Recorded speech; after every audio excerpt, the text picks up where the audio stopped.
Hi everyone, and welcome back to another Artifact Corner. Today we will be looking at some pieces that were discovered discreetly pressed between the pages of Henry Webb's Bible. Henry Webb was married to our Frances Delord Webb and the father of our Fannie Delord Webb Hall. These leaves were found throughout the book, and in one spot there was a note stating that these leaves were gathered in Hartford, Connecticut in 1846. Interestingly, Henry Webb passed away on October 12, 1846. So, are these leaves that Henry gathered and pressed before he passed? Or did perhaps his daughter, who inherited his Bible, collect these leaves and press them in her father's Bible? We simply don't know for sure. But pressing and/or drying leaves and flowers has a long and varied history. Let's learn a bit more about it. The oldest preserved flowers were found in a Roman tomb in Egypt and are around 2,000 years old. Preserving vegetation takes on many forms and has a variety of uses. In some cases, like our leaves, it's to preserve a memory, but there are so many other uses for dried flowers and leaves. The ancient Egyptians dried plants for use in medicines, fragrances, and cosmetics.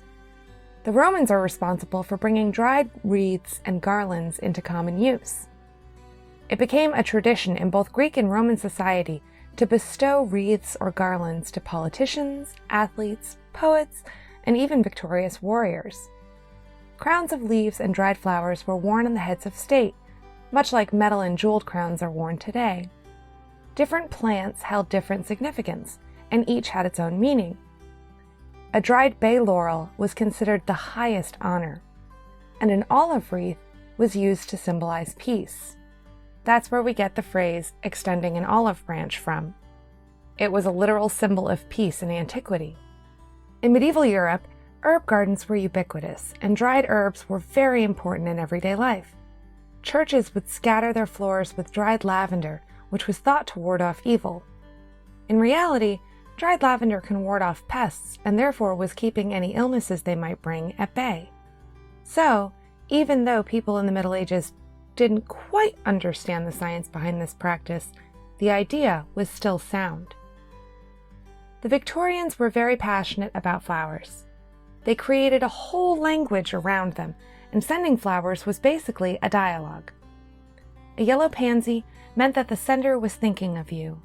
A poppy meant that the sender was not free, or in today's parlance, not single.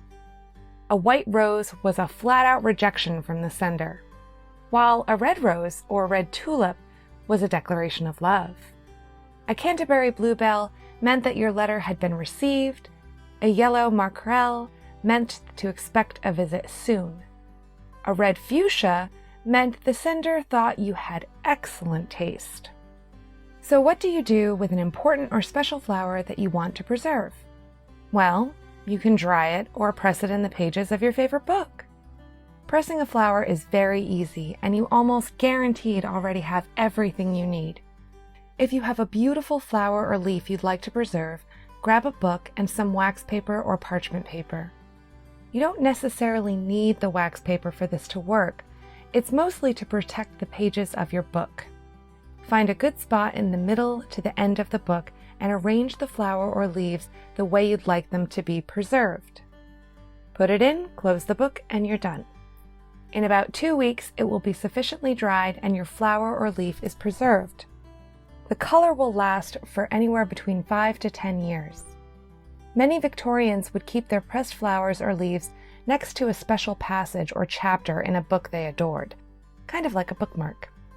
Our leaves are in good condition, given that they are 175 years old. We have removed them from the Bible because as they age, they can compromise the pages of the book, which is not something we want. These are a lovely reminder of a memory of a fall season in Connecticut in 1846, and we are so lucky to have them in our collections. Thanks so much for stopping by.